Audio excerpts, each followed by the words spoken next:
Hello আসসালামু আলাইকুম everyone, welcome to my new blog.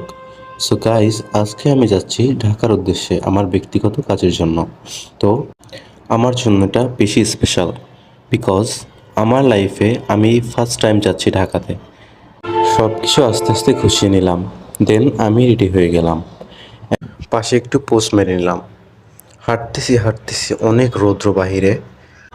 বাহিরে যে তীব্র গরম বলার মতো না। এখন আমার বাসে উঠতে হবে। দেন আমি বাসে উঠে গেলাম। বাসের ভিতর তো আরও গরম। আমার ব্যাগের জন্য আমি 2টা সিট নিছি। যাক, বাস থেকে নেমে এখন হাঁটতেছি। হাঁটতে হাঁটতে এই রেল স্টেশনের ভিতরে প্রবেশ করলাম। এখানে প্রচুর ভিড় ছিল।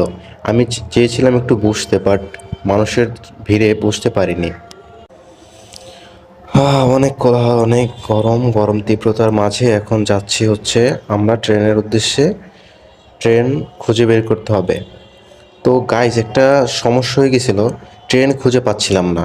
একটা ঢাকা থেকে কক্সবাজার, আর একটা হচ্ছে চট্টগ্রাম থেকে ঢাকা। এখন কোনটা ট্রেন কোন স্থানে থাকবে ওইটা ঠিক বের করতে পারতেছিলাম না। অনেকক্ষণ দাঁড়াইছি, বাট ট্রেন পাচ্ছি না। এই যেটা যাচ্ছে এটা হচ্ছে ঢাকা টু কক্সবাজার ট্রেন চলে যাচ্ছে। এখন আমি আমার ট্রেনে উঠে গেলাম। এত গরম, আমার জাস্ট ফেজের দিকে দেখেন যে কি পরিমাণ ঘামছি আমি। উফ, যাক, ট্রেনে বসতে পেরে একটু প্রশান্তি অনুভব করতে পারছি। এখন একটু বাইরে যাইতে হবে, একটু ফ্রেশ হইতে হবে। মুখের অবস্থা তো দেখতে পাচ্ছেন, মানে ঘামায়